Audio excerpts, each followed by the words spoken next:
तो अब तक हमने रिमाइंडर थ्योरम को थ्योरेटिकली समझा कि रिमाइंडर थ्योरम कुछ नहीं है जो बचपन के क्लास में आप भाज्य बराबर भाजा गुना भागफल जोड़ शेष पढ़ते थे, उसी का पॉलिनोमियल रिप्रेजेंटेशन है विथ अ रिस्ट्रिक्टेड एग्जाम्पल, जिसमें थ्योरम का मतलब होता है कि आप किसी भी तथ्य में हमेशा इस पर्टिकुलर स्टेटमेंट में सत्य होगा, चाहे वो कोई भी कंडीशन हो।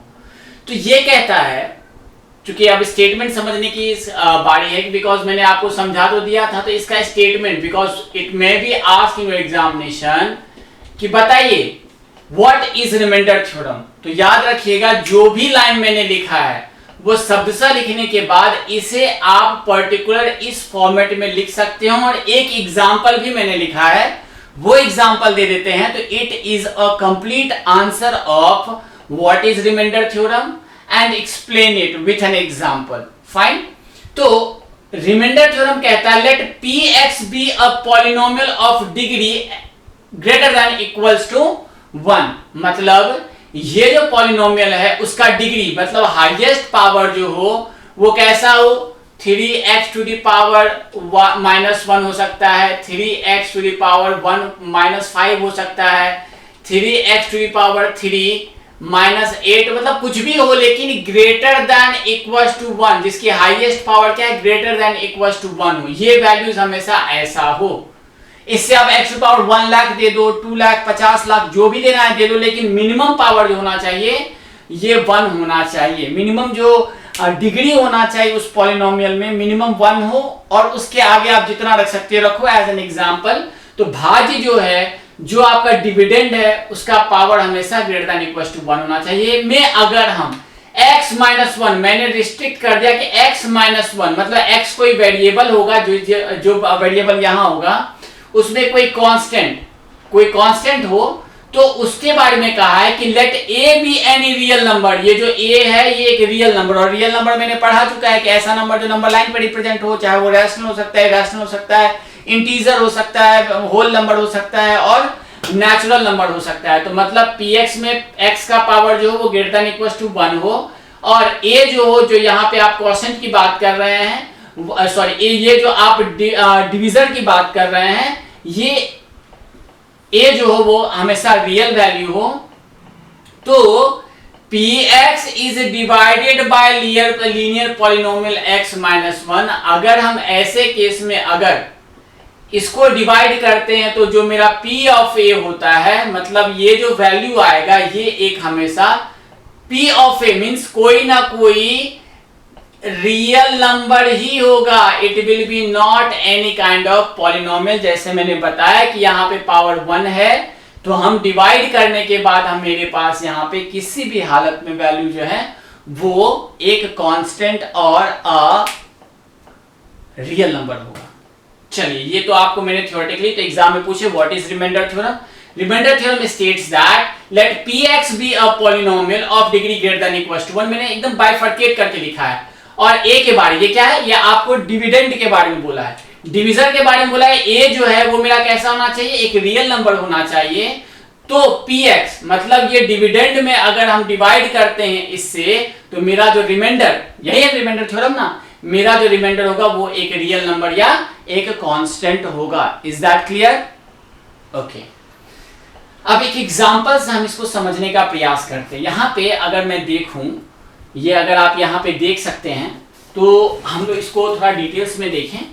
तो यहाँ पे x माइनस a मेरा क्या है, यहाँ पे 1 क्या है, मेरा एक तरह का रियल नंबर है, नेचुरल नंबर है, होल नंबर, इंटीजर है, मतलब ये एक रियल नंबर है। मैं अगर p ऑफ x जिसका पावर देखिए हाईएस्ट क्या है, पावर 4, तो मतलब डिग्री क्या हो गया 4, कंडीशन मेरा फुलफिल हो रहा है ग्रेटर देन इक्वल टू 1 का। मैं डिवाइड करेंगे तो मेरा जो फाइनल वैल्यू होगा ये हमेशा कांस्टेंट आएगा। यही मैं बोल रहा हूं ना तभी से, जो कि -5 आ रहा है।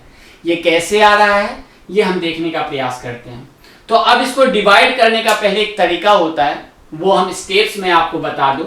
जब न्यूमेरिकल बताएंगे तो उस टाइम में भी मैं इसको डिटेल्स में लेके जाऊंगा। यहाँ पे आपको स्टेप्स बता देता हूँ। सबसे पहले आप इसे डिक्रीजिंग ऑर्डर, कुछ भी दिया हुआ रहे, पावर के आधार पर आप इसे डिक्रीजिंग ऑर्डर में सजा लेंगे। तो स्टेप 1 क्या होगा, ऑर्डर अरेंज द राइट, क्या होगा, arrange the divisor and dividend, divisor and dividend in decreasing order. क्योंकि यहां पे मेरा ऑलरेडी डिक्रीजिंग ऑर्डर मीन्स बढ़ते से घटते, पावर के बढ़ते से घटते क्रम में सजा लेंगे, इन पावर्स, राइट।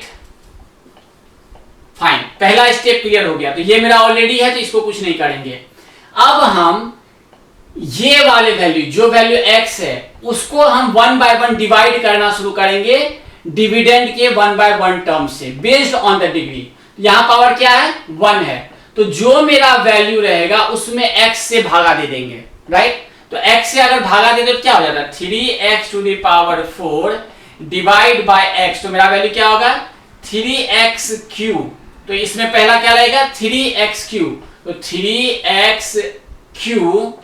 अगर हम इसमें, चूंकि ये मैंने कैसे निकाला कि क्वेश्चन क्या आएगा, 3x क्यूब, पहला क्वेश्चन क्या आएगा, 3x क्यूब। x को मैंने इससे भागा दिया, फिर x को मैं इससे भाग दूंगा, x को इससे भाग दूंगा, तो ये हो गया 3x क्यूब। तो अब 3x क्यूब को x से गुना करेंगे तो ये कितना होगा, 3x4। क्वेश्चन ये कि क्यों ऐसा करते हैं, तो ये हम इसलिए करते हैं ताकि मेरा ये जो डिविडेंड का पार्ट है ये 1 by 1 खत्म होता जाए, राइट, ये डिक्रीज होता जाए और फाइनली मेरा जो रिमाइंडर बचे वो एक पर्टिकुलर कांस्टेंट वैल्यू बचे। ये हम एग्जांपल के तौर पे देखेंगे। अब जब मैं इसे 1 से गुना करूंगा तो ये क्या हो जाएगा, -3 ऑफ x क्यूब, यही होगा ना, गॉट इट। 3x को x से गुना किया, 3x4, ये 8th क्लास में आप ऑलरेडी पढ़ चुके हैं। फिर 3x को 1 से गुना किया तो 3x क्यूब, राइट, 1 से करते सेम टू सेम। अब ये माइनस, ये प्लस, सब्सट्रैक्ट हो क्या हो जाएगा, ये कैंसिल, बचा क्या मेरा, ये माइनस माइनस प्लस, तो ज्यादा वैल्यू किसका है, माइनस का, तो -x क्यूब। अब देखिए यहाँ पे क्या है, -x, क्योंकि यहाँ पे एक पावर x हो सकता है तो मैं थोड़ा सा स्पेस छोड़ देता हूं, क्योंकि मैंने बोला है कि इसको इंक्रीजिंग ऑर्डर में सजाना है। अब नेक्स्ट डिविडेंड क्या होगा, इसको आप किससे भागा दीजिए, x से, तो क्या है मेरा value, -x cube divide by x, तो मेरा रिजल्ट क्या आएगा, 1 1 कैसे, तो -x स्क्वायर, तो क्या आएगा, -x स्क्वायर। तो -x स्क्वायर से जब इसको गुना करेंगे तो ये कितना हो जाएगा, -x क्यूब, और चूंकि माइनस माइनस प्लस हो जाएगा तो ये प्लस, सॉरी, -x क्यूब और माइनस माइनस प्लस और +1 को x स्क्वायर, तो ये x स्क्वायर आएगा। ध्यान रखिए ये ऊपर में है तो यहाँ पे क्या होगा, माइनस माइनस प्लस और ये माइनस, तो इसको जब हम करेंगे तो ये कितना आ जाएगा, ये कैंसल, बचा क्या, देखिए ये वैल्यू मेरा प्लस प्लस माइनस हो गया था, राइट, ये माइनस माइनस प्लस होकर के यहाँ पे फिर प्लस माइनस माइनस, ये क्या हो जाएगा, -x स्क्वायर -x देन -4।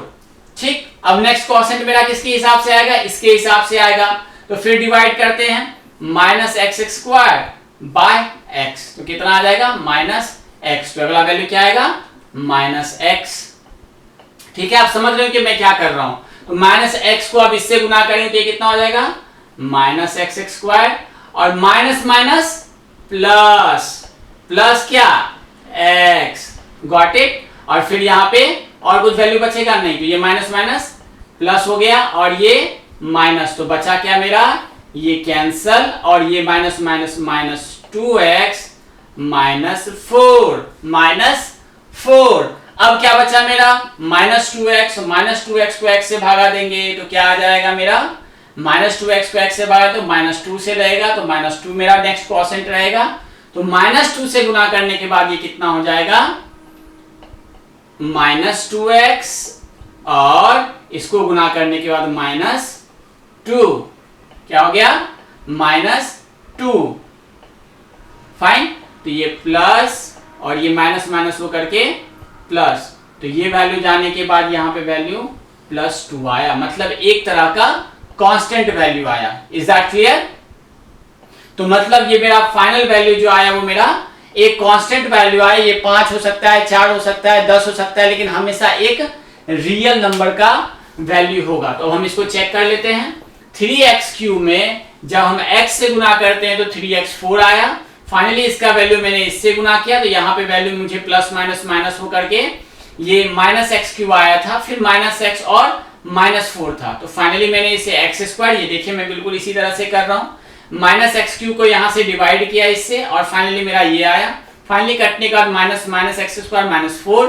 अब मैंने यहाँ पे इसके वैल्यूज को फिर से गुना किया, ये वाला वैल्यू आया, ये माइनस 2x माइनस 4 हो गया, क्योंकि ये माइनस 2x माइनस 4 हो गया। फाइनली मैंने यहाँ पे 2 से लगाया, ये 2 से लगने के बाद एक कांस्टेंट वैल्यू आया, ये minus 2 minus 4 whatever the value you can get.